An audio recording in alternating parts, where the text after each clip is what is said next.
সম্মানিত সুধী, হযরতুল আল্লাম শহীদ মরহুম আল্লামা দেলওয়ার হোসেন সাঈদী রাহিমাহুল্লাহ, ওনার স্মৃতি বিজড়িত আজকের এই ঐতিহাসিক প্যারেড ময়দানের তাফসিরুল কোরআনের প্রোগ্রামে সব আছে। স্টেজ আছে, শ্রোতা আছে, প্যান্ডেল আছে, মিডিয়া কাভারেজ আছে, কিন্তু আমাদের কলিজার টুকরাটা আমাদের মাঝে নাই। আজকের এই প্রোগ্রামে আলোচক হয়ে এই চেয়ারে আমি না বসে ওই শ্রোতাদের কাতারে বসে যদি আমাদের আল্লামার নুরানি চেহারার দিকে তাকিয়ে ওয়াজ শুনতে পারতাম, আমাদের হৃদয়টা ঠান্ডা হয়ে যেত, আমাদের তৃষ্ণার্ত হৃদয় শান্ত হতো। সব আজকে আছে, কি যেন নাই, ঠিক কিনা বলেন? আল্লাহ তাআলা প্রতি 100 বছরে একজন মুজাদ্দিদ পাঠান, প্রতি 100 বছরে একজন মুজাদ্দিদ, যিনি সমাজকে সংস্কার করেন। আল্লামা দেলওয়ার হোসেন সাঈদী রাহিমাহুল্লাহ ছিলেন তেমন একজন মুজাদ্দিদ। চিৎকার করে বলেন ঠিক কিনা? উনি শিরক বিদআতের আস্তানাকে তছনছ করে দিয়েছেন, তাওহীদের বাণীকে সমুন্নত করেছেন, গণমানুষের কাছে তাফসিরুল কোরআনকে জনপ্রিয় করেছেন। আজীবন তিনি ইসলামকে বিজয়ী শক্তি হিসেবে দেখার স্বপ্ন দেখতেন। এত প্রাঞ্জল ভাষা, এত চমৎকার আধুনিক প্রেজেন্টেশন, গণমানুষের কাছে কোরআনের তাফসিরকে এভাবে জনপ্রিয় করে তোলার মতো ব্যক্তিত্ব আল্লামা সাঈদী ছাড়া দ্বিতীয় কেউ এই বাংলার ভূখণ্ডে নাই। এই যে তাফসিরুল কোরআন, এই যে টার্মিনোলজি, এই টার্মটাই উনি আসলে জনপ্রিয় করেছেন। আমরা আগে জানতাম না যে এভাবে তাফসির করা যায়, এভাবে scientific indications of the Holi কোরআনকে মানুষের কাছে পেশ করা যায়, এভাবে এত জীবন ঘনিষ্ঠ করে, এত ইন্টারেক্টিভ করে কোরআনের কথাগুলো মানুষের কাছে উপস্থাপন করা যায়। উনি অন্যায়ের বিরুদ্ধে সবসময় সোচ্চার ছিলেন, প্রতিবাদী কণ্ঠস্বর ছিলেন। ওনার আলোচনা শুনলে দেহের রক্ত টকবক করে ফুটতে থাকতো। আল্লাহু আকবার, আল্লাহু আকবার, আল্লাহু আকবার। He was a strong mouthpiece of Islamic revivalism. Islamic জাগরণের স্ট্রং মাউথপিস ছিলেন আল্লামা সাঈদী রাহিমাহুল্লাহ। অনেক দোয়া পেয়েছেন, আমরা পড়েছি, এমন জীবন তুমি করিবে গঠন, মরণে হাসিবে তুমি, কাঁদিবে ভুবন। গোটা বিশ্বকে তিনি কাঁদিয়েছেন।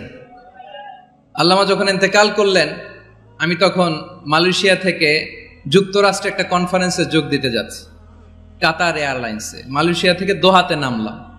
দোহায় যখন আমার ট্রানজিট, তখন শুনতে পেলাম যে আল্লামা বিদায় নিয়েছেন। সোশ্যাল মিডিয়ায় শুনে বিশ্বাস করতে পারলাম না। মুহূর্তের মধ্যেই মাসুদ সাঈদী ভাইকে মেসেজ করলাম, উনি কোনো উত্তর দিতে পারলেন না। মাসুদ ভাইয়ের সাথে যখন কোলাকুলি করি, আমাদের শামীম ভাইয়ের সাথে যখন কোলাকুলি করি, মনে হচ্ছে আল্লামা সাঈদীর ঘ্রাণ পাই। শরীরটা লিটারালি কাঁপছিল, নিজেকে মানাতে পারছিলাম না, বিশ্বাস করতে পারছিলাম যে আসলে আল্লামা বিদায় নিয়েছেন। ইন দ্য মিন টাইম আমার সেকেন্ড ফ্লাইট, দোহা টু নিউ ইয়র্ক, 12 ঘন্টার ফ্লাইটে উঠলাম। ইন্টারনেট থেকে বিচ্ছিন্ন হলাম। নামার পরে শুনলাম আল্লাহু আকবার, যেখানে ওনাকে কবরস্থ করার কথা ছিল সেখানেও কবর দিতে দেয়া হয় নাই। ছবিগুলো দেখতে লাগলাম, হাসিমাখা মুখ, হাসিমাখা নিথর দেহটা, মরণে হাসিবে তুমি, কাঁদিবে ভুবন। From east to west, from north to south, the entire globe, গোটা বিশ্ব ওনার জন্য কেঁদেছে, গোটা বিশ্ব কেঁদেছে। কাবার গিলাফ ধরে ধরে মানুষ চিৎকার করেছে। এর চেয়ে শ্রেষ্ঠ মৃত্যুকার হতে পারে? আমাদের আল্লামার আর কি পাওয়ার ছিল বলেন? আর কি পাওয়ার ছিল? কুল্লু নাফসিন যায়িকাতুল মাউত, যারাই দুনিয়াতে আসবে তারা ইন্তেকাল করবে, এটা আমরা মেনে নেই, এটা আমরা জানি। কিন্তু অবাক করা বিষয় হচ্ছে, আমরা আজও জানি না আমাদের আল্লামার মৃত্যু কি স্বাভাবিক হয়েছে নাকি এটা পরিকল্পিত মেডিকেল কিলিং ছিল। এটা যে পরিকল্পিত মেডিকেল কিলিং ছিল, এটা ধারণা করার পেছনে অনেক কারণ আছে। তিনি আধিপত্যবাদের বিরুদ্ধে সোচ্চার ছিলেন, ফ্যাসিবাদের বিরুদ্ধে সোচ্চার ছিলেন, রাজনৈতিক প্রতিহিংসার শিকার ছিলেন। এজন্য এটা মেডিকেল কিলিং হতে পারে, এ ধারণা আমরা করতেই পারি। আওয়াজ করে বলেন ঠিক কিনা? যেই সময়টা আমরা কাটাচ্ছি, এত সুন্দর সময় বাংলাদেশ আর পাবে না। আমাদের জন্মের পর থেকে এরকম চমৎকার সময় আমরা পাই নাই। এটাই আসল সময়। আমরা ইন্টারিম গভর্নমেন্টের কাছে দাবি জানাই, উচ্চতর তদন্ত কমিটি করে এটা কি হত্যাকাণ্ড ছিল নাকি স্বাভাবিক মৃত্যু ছিল, এই রিপোর্ট গণমানুষের কাছে প্রচার করে জানাতে হবে। এই দাবির সাথে কি সবাই আপনারা একমত? কারা কারা একমত হাত তুলে দেখান।